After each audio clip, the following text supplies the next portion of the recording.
It's theCUBE, covering Sapphire Now 2017. Brought to you by SAP Cloud Platform and HANA Enterprise Cloud.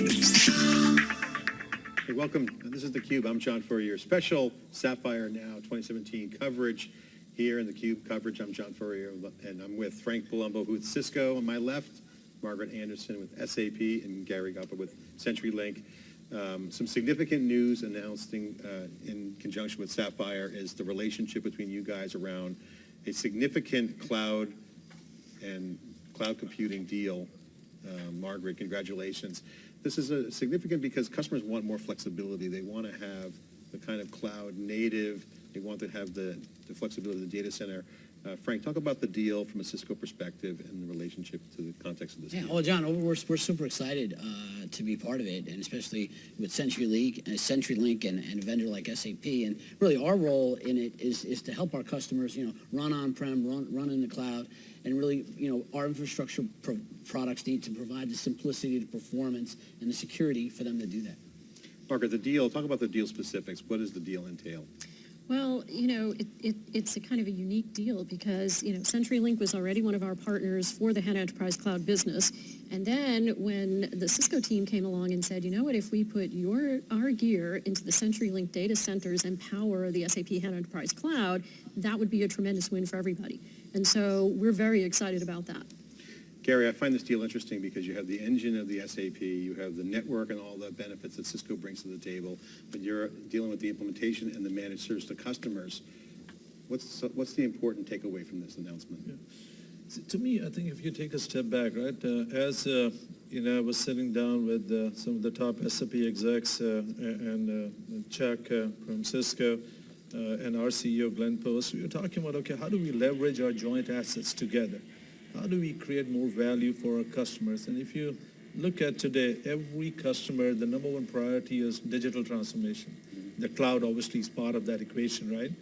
And the other big priority is, okay, how do I monetize this data in this new connected world? You're looking at 1.8 trillion connected objects by year 2020, which will be generating 43 zettabytes of data. But let me quiz you out here, right? How many zeros in a zettabyte? I think I knew this answer going in since I got it wrong on our previous take. I said 12. It's 21. Maybe. All right. Okay. It's a lot. All right. I'm going to say 21 too, or just a All right. lot. It's a lot of data, Right. a lot of devices. Yeah, I got to go with 21. It sounds like a good number. All right. So they saw my cheat sheet, right? Anyway, if they had Too many zeros. I mean, Too Yeah, many too many zeros. that's significant. The data, and it's getting worse. The data tsunami is coming. Right? That's It is. already happening. It's happening, right? So you think about the amount of data which is being generated, and what we want to do is we want to provide a highly secure, automated, and in this case, SAP certified private cloud platform from CenturyLink, where we can really help have the customers laser focus on the business they do, and we help them with the deep platform, right, which can help them monetize their data, help them drive their top line, increase the bottom line, mitigate the risk in a fast manner, in a highly secure manner as well, and I'll talk more about that. Gary, you bring up a good point. I want to get Frank involved in this next one, double down on the data comment, because you factor in even the IoT, Internet of Things growth, it's going to be even more significant. And then the security question pops up because as the data centers move to the cloud and the hybrid and or pure cloud, the perimeter is gone. Now, the perimeter is how we managed security in the past, but now with the perimeterless environments, security is critical. So how does this customer feel secure? And can you guys comment on the security aspect of how this relationship will roll out and the non-disruptive nature that you guys bring to the table? Is that what customers want to know? Is it gonna... So John, from the Cisco perspective, and Gary mentioned, we talk about this digital transformation, and that's kind of the buzzword in the industry, but most customers are looking for a business outcome. And really, to get that business outcome, they have to make a business decision, probably based off the technology, like SAP HANA. So this is mission critical, information. And at Cisco, that's why we're so, in tune for what the network can do, because it's going to provide security at a lot of layers, whether it's at the edge, whether it's at the aggregation point, or all the way back to the data center or into the cloud. So the security at multi-layers in multiple places, and that, with the bad actors out there, that's the way you need to implement it, so you can start to bring this stuff together and give the customers, the confidence that, hey, this transaction, this data is going to be secure. So Gary, the outcome that we're talking about is no hacks, no breaches, secure. Yeah, well, it is highly secure, but you got to be always be prepared. Yeah. And if you think about, right, CenturyLink, right, today we have 500,000 miles of fiber, right, 550,000 miles of fiber. Now, once we complete the level 3 acquisition, we'll add another 200,000 miles of fiber. You're talking about 750,000 miles of fiber touching 100 countries over 6 continents, and 35% of the global internet traffic going through a network. And once the level 3 acquisition is complete, it will be the second largest network, and we are critical to countries' infrastructure. So there is a deep focus on cyber threats and things we do, right, to avoid the bad actors getting in. And Having now, that network intelligence, too, is going to give you more data to fight the actors as well. absolutely, but to your earlier point, right, now we truly, right, this situation gets compounded with this connected world revolution. So when you are connecting this 1.8 trillion objects, you got to ensure each of these objects is secure. And this is where the intersection of cybersecurity and IoT kicks in, and that's right in our wheelhouse. And don't forget latency, a word that is rearing its head, more importantly, as people move across with IoT and across the cloud. Margaret, talk about the role that the HANA Enterprise Cloud plays in all of this. Is it the glue? Is it the connective tissue? What's the role of the HANA Cloud Platform? Well, the HANA Enterprise Cloud. Yeah, sorry. I was just going to say, so from a HANA Enterprise Cloud perspective, it's a private managed cloud. And we do an awful lot of work from an SAP perspective to make sure that the customer's environment is totally secure, but is also accessible all of the time for the customer. Because today, most businesses run 24/7, and they run all around the globe. So when some team is working and this is their prime business day, later in the US business day, it's prime business time out in Asia, it's prime business time in Europe, and you need a cloud that's always available, always up, and it's secured. You can guarantee that no other data is leaking into it or out of it. And that's really important for our customers, because if you think about it, we have customers today that are SAP customers running in the HANA Enterprise Cloud that are competitors to each other. So you have to make sure that you can guarantee that there's not going to be any data is going to sneak out the back door over here, or someone's going to get in the back door over there. And we have a fairly large security team at SAP. We have very stringent standards at SAP, and every time we form a partnership with somebody, we say, here are our standards. If you can't comply to these, we can't do business with you as a partner. So from our perspective, it's very important to know that anybody that we work with takes security as serious as we do. Well, certainly these guys are big partners, and they're known companies, Yep. Cisco and CenturyLink. I mean, this is big. Talk about the unified, how you guys help with the unified computing architecture that Cisco has, because you guys have mastered this in the data center, and you guys have a lot of experience, but now with the cloud, what's your vision of how this is going to play out from a Cisco standpoint? Well, as Margaret described, multi-tenancy in the SAP environment is a pillar for them. They have to make that work for the customer, and that's something we've been driving at Cisco, for a long time. When it comes to the compute platform, which we call UCS, we've been really the leader in converged infrastructure platforms for a long time, with UCS, and most recently now we're the #1 platform for SAP, with UCS in the converged environment. So it's those attributes that have enabled us to really get inserted there to provide the customer value. And you get the packet level at the network transformation, so Yeah, John, Victory, you're more of a nicely. geek than I knew. We follow network. Pretty good. Looking at 5G and network transformation, you're seeing a lot of end-to-end architectures really winning out. And I think why I'm excited about this news is essentially it's a partnership that's providing an end-to-end solution. Gary, but you're in the front lines. You're the managed service. Talk about the impact that you see this deal, because now you have to turn up services and have that customer touch point. if you look at, right, how we are pulling together this solution, right, so obviously if you look at on the compute side, we're using the UCS, right, and on the switches, there's the Cisco networking switches, and then you're looking at Nexus, Gary, Nexus. Nexus, Gotta all get right. that in. I wanted to make sure Frank is paying attention. Then you're looking at the NetApp storage and the VMware for virtualization. And then another key element we're using is Vnomic, right, which integrates with the UCS, right, and is pretty much integrating all the APIs for all these components. And obviously, you know, the powerful in-memory HANA engine. So all these things are being are pulled together to create a platform which we are providing to the customers so that they can really focus on what they are good at, their business, and they're delivering a powerful value to the customers.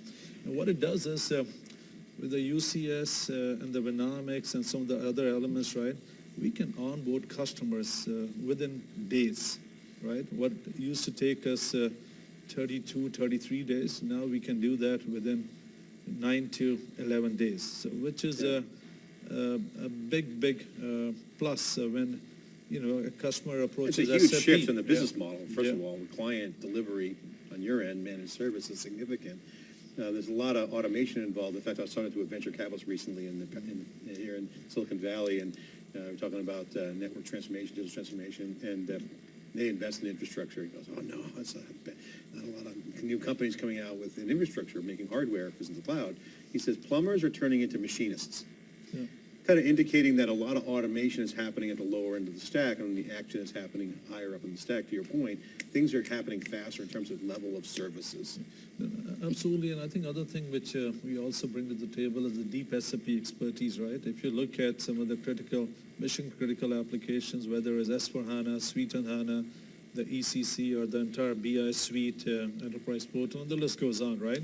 And that becomes critical, so that way we can get them up and running very quickly and give a solid ROI to the A customers. significant endorsement. You want to make a comment? No, I'm just saying, when you're talking about the visibility of the SAP platform, this is something the customers thought about, right? It's going to get into all levels of the organization, and really they're making critical business decisions off of the SAP HANA platform. It's got to be there. I mean, and you know, that's obviously our challenge to meet that for customers.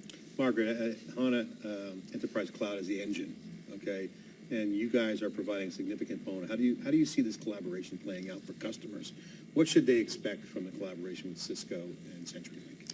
Well, you know, what we want the customer to have is a seamless experience. We tell them up front that we have this partnership and that we're going to work together, but we really want to keep them focused on the value that they get from running their applications. Because think about it this way. When you get in the car and you turn on the engine and you want to drive away, right? You know the engine is there. You know that the engine, depending on how much horsepower you've invested in, depending on what kind of make and model, you get different things from it. But you know it's going to always be there. It's always going to work, okay? Then if you want to enhance the engine, shall we say, you want to know that the right people have the skill set for those enhancements. So when customers come into the HANA Enterprise Cloud, sometimes they start off with the migration. So one of the things you're doing is you're kind of sunsetting all the old stuff, and you're helping them move on to the our HANA platforms, whether it's S4, whether it's Suite on HANA, whether it's our BI Suite. You're helping the customer get started. But that's the start, because after that, there's all this other wonderful stuff that we develop at SAP, being that we're a software house, like IoT and our new Leonardo that's being announced at Sapphire, and we want customers to be ready to take advantage of that. So we tell the customers, you need to move away from all the old stuff because it's not reliable anymore. We want to move you into a different level of reliability so that you're ready to scale up your organization and so that you can do more business. And in the end, the customer says, okay, I need to know the cloud is there for me. I don't want to have to be thinking about it every day. What I want to be thinking about is how can I do new business? How can I open up offices in other parts of the world? How can I, transact business globally, right? They're not really thinking about, okay, I need more stuff, right? So if they need to expand, we call up our partners and we say, okay, the customer wants 5 more terabytes of something, 10 more terabytes of whatever, and they just want it to happen, okay? And they don't want to have They want the really magic beans. They long want the secret projects. sauce. They just want it to be there for them. They want to know that they can scale out and scale up. So one thing just to add, right, so I think, which I did not mention, it just becomes critical that the redundancy is there. And so this is where the Metro DR capabilities, right, which we bring to the table, that becomes very powerful. And if you look at what we have done is we have created 10 pods, right? In the U.S., you have those in the Santa Clara, Dallas, Chicago, and the D.C. Sterling area, and then Singapore and the London market. And the Metro DR capabilities are available in all the three markets, which is a very critical element so the customers know that there's a zero. And this is, disaster recovery is certainly really a big deal because you can't think about after the fact. You got to think about it up front in the managed service. You can't say, oh, by the way, I forgot that thing about DR. The thing is, you get into a lot more preventive maintenance, right? Because, this is where there are dedicated teams, right, which are doing nothing, right? Once the build process is done, you get them up and running, right? Yeah. And how do you ensure, right, we are able to predict before anything? Well, I think goes this wrong? news is significant, one, the size of the players involved, but two, it speaks to the transformation that's happening in the marketplace. Yeah. Customers are moving to a new way to operate their business, and at the end of the day, you guys are making it easier to run some of the core software that can scale, but it comes down to how do you migrate at scale without having any kind of rip and replace or lift and shift, which, by the way, lift and shift, I always said it's code word for rip and replace, but customers are on an evolutionary journey. There is no silver bullet in the cloud, in my opinion, so we've covered that in the Cube. Your thoughts on this, because do you guys see it the same way? Customers aren't just going to move tomorrow. They're going to want an evolutionary approach, but they're going to want to have it at scale. It's a journey. And so, oftentimes customers say to us, what's the safest thing to do first, right? What pieces of my environment can I take into the cloud? And then gradually over time, whether it's a few months, whether it's 6 months increments, it depends on how the customer's running their business, can I keep moving it in there so I can keep getting value? And at some point, this is all done, goes away, and now I'm fully transformed into the cloud. And we see some customers who can do really quick projects. They're very agile and they're very nimble. And so, we can migrate them in and get them going and running very quickly. We've got other customers who are more risk adverse. And so they want to proceed a little slowly. So we can do all of the flavors depending on what they want to do. And so when we first talk to customers about the HANA Enterprise Cloud, we talk about the options. We talk about what they can do. We make recommendations from an SAP perspective as to what we think their speed could be, and then we help them get into the cloud. Because they might get left behind if they don't make that move. Well, the modernization trend is key. People want to be modern. The apps are being written differently. Yep. The relevance is more towards agile and speed. But I think I like this announcement. You got the reliability of the Cisco and moving packets around the data center, rock solid, the software core engine in HANA Enterprise Cloud, and scale at the managed service level that can give you the flexibility to run whatever you want. And I think that's interesting. Did I get that right? Yeah. And John, I think the other thing is, it isn't like we've been working on this thing for a week. We've been working together on this solution for years now to make it right. So there's different stages along the way. So this is truly. What are some of those key stages that customers should know about? Well, I mean, we were just talking about when we now HANA Enterprise Cloud as could you run HANA in the cloud now? It's fait accompli. It's already done. You certainly can, and customers can make decisions now to say, hey, am I going to start on-prem? Am I going to start in the cloud? And go through that whole kind of process as to what's the best thing. So we're providing that flexibility, but this is something we've been working on for a while, and I think when you look at the other solutions out there, and if customers making the right evaluation, you want to go with a CenturyLink, SAP, and Cisco to say, hey, there's the right muscle, the right process behind this. This is amazing. You guys are a great deal. Again, Frank, Senior Vice President at Cisco, and Gary, who's the Chief Relationship Officer, President of the Advanced Solutions Group, and Margaret, Senior Vice President. All the senior executives, the principals here, congratulations on this news. We'll wait to see how it plays out. Thank you for having us today. Okay, Cube coverage, special Cube coverage of Sapphire 2017. I'm John Furrier, back with more live coverage after this short break.